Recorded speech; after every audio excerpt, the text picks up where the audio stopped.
Hey guys. Um, okay, so kind of like a weird little recap today. I don't know if I'll be able to attach these two videos together, but um,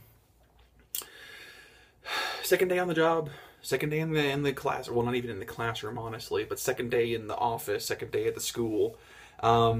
Really interesting. There's a lot of stuff that happened, and when I say a lot of stuff, I mean nothing, because today was it was a testing day, like nothing but tests, and so they did three tests. They did was it like science and or social studies, math, and they had their English tests. And of course, as I explained in my other video, I don't feel a connection to the kids yet. And of course, it's only the second day, so there's plenty of time to find that connection. But there just seems to be a major boundary between me and the students, both especially up on the upper level and also on the younger level. And the reason why I feel that is because, I mean, it's my second day on the job. I'm part of the way through the semester already with the students, so they're already, one fourth of the way done. They don't care about me. They only care about, having fun. I mean, the entire school is nothing but like,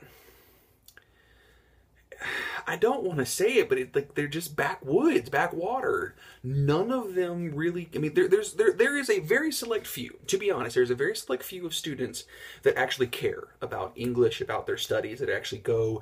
They have, they actually look nice. They have the proper hair. They're not, they always wear the proper clothing, so on and so forth. They pay attention. They have extremely good handwriting, so on and so forth. They're actually diligent students, as a Japanese student, quote unquote, should be. But then you have the other bit of the population of students, which is Yankees. And I say that northernish term, or the northern description, if you will, in the States. A Yankee in Japanese school societies are delinquents. They're the ones with the blonde hair, the unkempt clothes, if they're wearing clothes at all. And when I say that, I mean like actual school uniforms. Sometimes they even have piercings and very colorful and all that kind of stuff. So the students I'm working with, I treat them as equal as I can with respect, because of the fact that I don't know their situations. I don't know why they're doing what they're doing. I mean, they're teenagers. They're young teenagers. They're the tweenies. They're like, you have like 12, 13 as the youngest, then you have like 14 and 15 as the oldest kind of thing. So none of them really know anything about the world. They also don't care about anything other than themselves at the moment. So trying to get them excited or trying to get them interested in anything is actually extremely difficult, both for the first years and also for the third years. So it's just seeing more than half of the classes, when it came time for English, put their heads down on the paper and fell asleep on the English test. It hurt. I haven't even done anything. I haven't even been there long enough, but it still hurt. That they just don't care.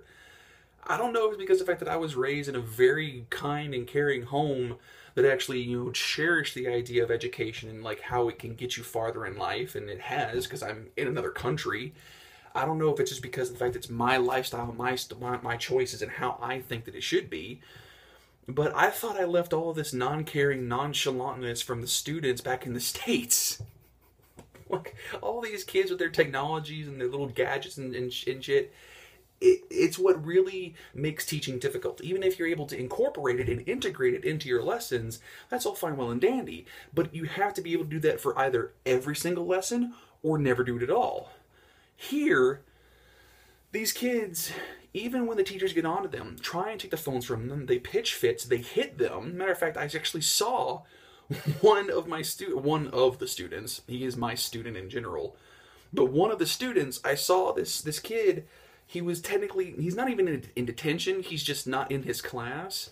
They were actually giving him exams and tests of some kind, but he was under careful monitoring. He was being watched.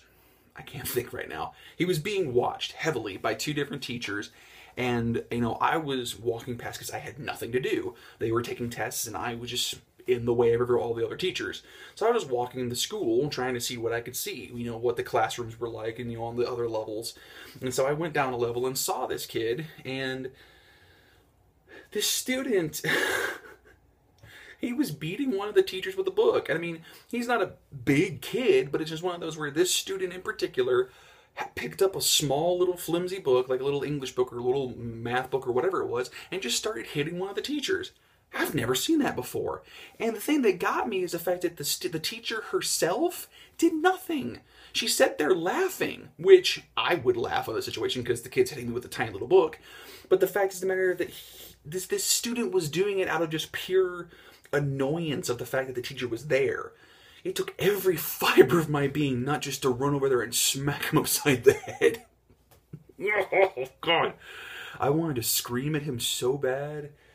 Because that's not, you don't do that kind of stuff, man. And I don't care if you've got a rich family, or if you do this, that, and the other. I don't care what your home life is like. The people at the school are there for you. That's what teachers are. Teachers are there for the students because they felt a need to be there like a teacher was for them. Anyone who ever has become a teacher or plans on becoming a teacher or ever had an aspiration to be a teacher or ever had a teacher impact their lives is because there is someone who cared or showed compassion to them when they were in the education system. They had that moment of clarity going, oh, that person really made a difference in my life somehow, one way or another, and I want to do that for someone else in the future. Maybe I can go into caretaking, maybe I can go into education, maybe I can go into something that has to do with influencing people, whether it be through music or whatever. Whatever your choice is, that's why they're there. They're there to make sure that you gain the knowledge, gain the experience from them so you don't have to find through hardship. So, I mean, that's my school. My school is in the general vicinity. My school is in the general vicinity of Japan. I have so many teachers, both male and female, and I have so many students, both male and female, in all forms of levels and classes, in all forms of, height, skin color, shape of this, that, and the other. It's a very general, very vague terms, but my life right now is filled with anticipation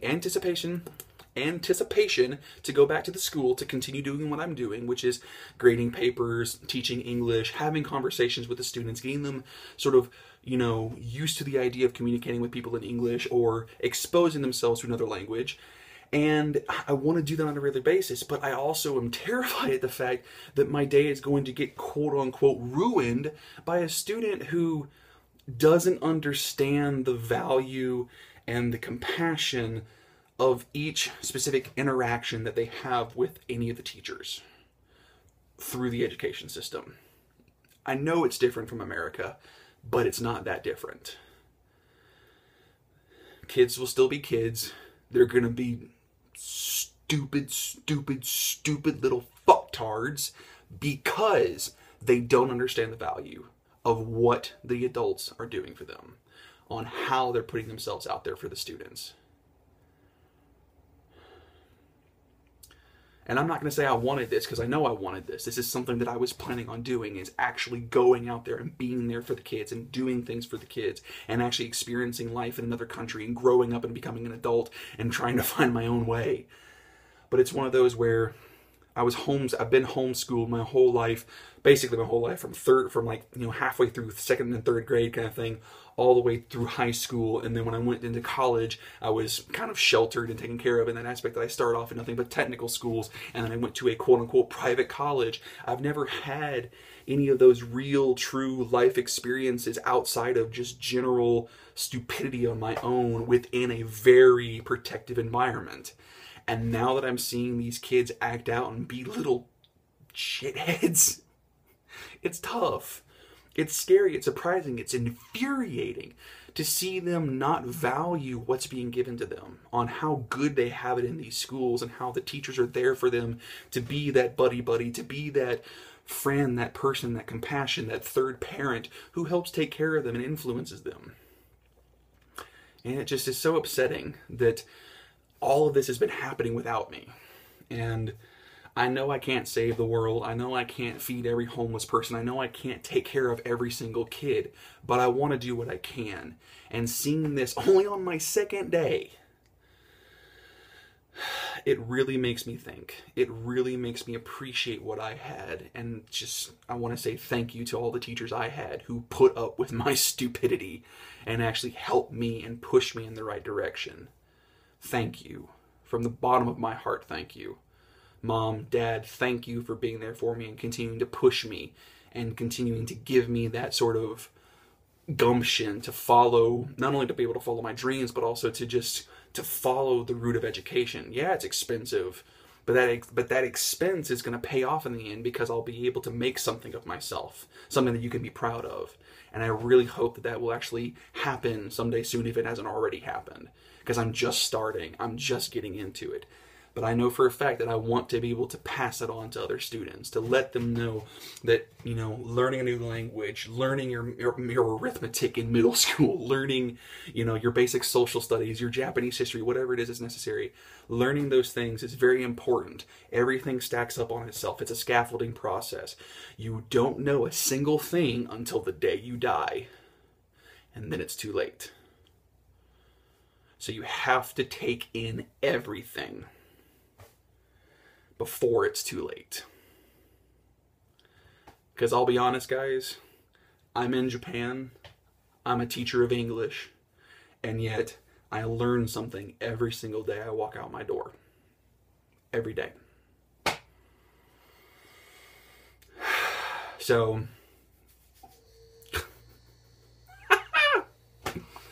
that's been my day. I was grading, and while I was even grading tests, I was actually like correcting written sentences by guesswork, making sure that things were flowing in a very simple grammatical progression, and also making sure that, you know, if any American were to walk, or any English reading person and their speaking person were to walk up, read the sentence, could go, I understand that. So that was my day. But yeah, anyway, I'm sorry for the rant. I'm sorry for the roar there. I mean, that's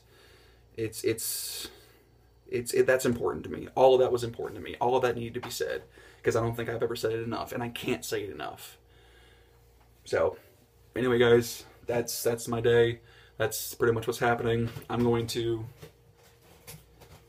eat this tiny little pizza thing, which I had one the other night. They're actually kind of delicious. They're actually really cheap too.